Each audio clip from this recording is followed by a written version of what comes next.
channel Fintu and you are watching WOW series, that is Wednesday on Wealth. I am Nidhi Manchanda, a certified financial planner and head of training and development at Fintu.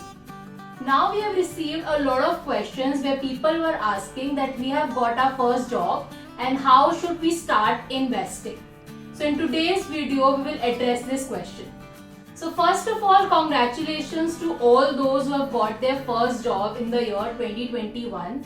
And again, it's great to understand that you are thinking about investing your money the moment you are getting your first salary. So congratulations again on that part. Now stay tuned because in today's video we'll discuss about how should you go about investing from your first salary.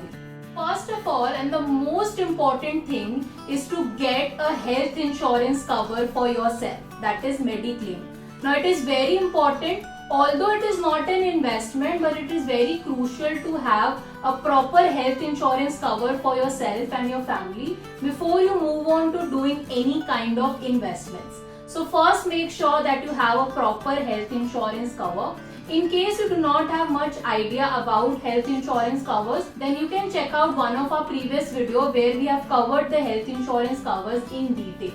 Now that your health insurance is in place, moving on to the investments. In investment, it's very important to know that you should diversify your investments. That is, you should not invest everything into one particular asset class. So there has to be a mix of equity asset class and debt asset class as well.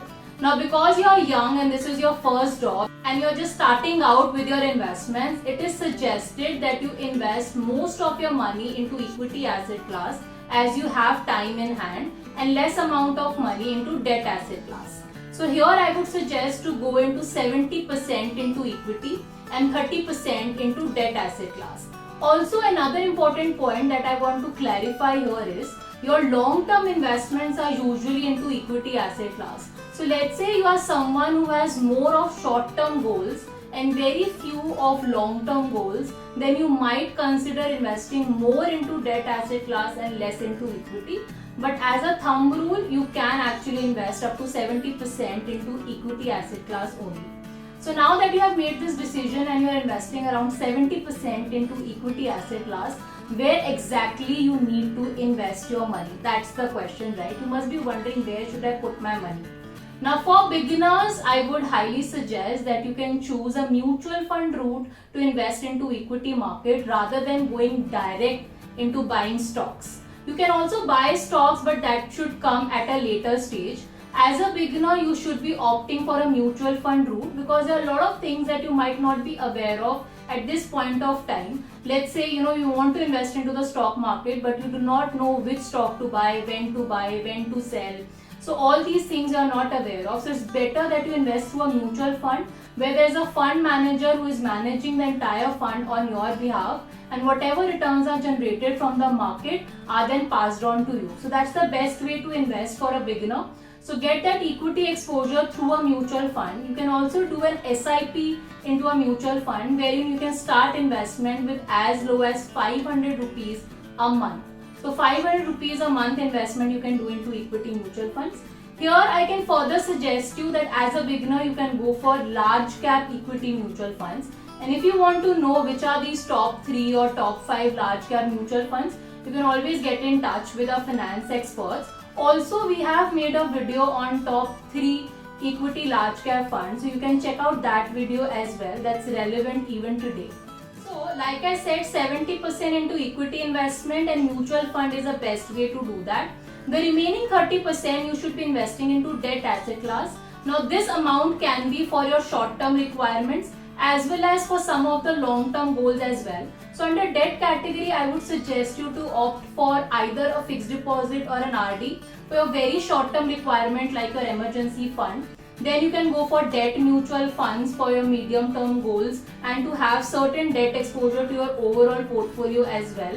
And one more thing that I would suggest you under debt portfolio is to open a public provident fund account, PPF, and start investing into that. Now PPF is basically a retirement investment product, but it's a great investment for long term. It has triple E status, which means at the time of investment you do not have to pay any tax. In fact, you get ATC deduction of up to 1,50,000. The interest that you earn from PPF is also tax free, and at the time of maturity the entire amount is also tax free. So it's a great investment under debt space. So you can definitely open a PPF account and start investing. And please note, the minimum investment to open a PPF account and a per annum investment is just 500 rupees per annum, maximum up to 1,50,000. So whatever amount you are comfortable with, you can start investing into PPF as well. So this is how you need to invest if you are a beginner in your investment journey. And I want to address one more thing here.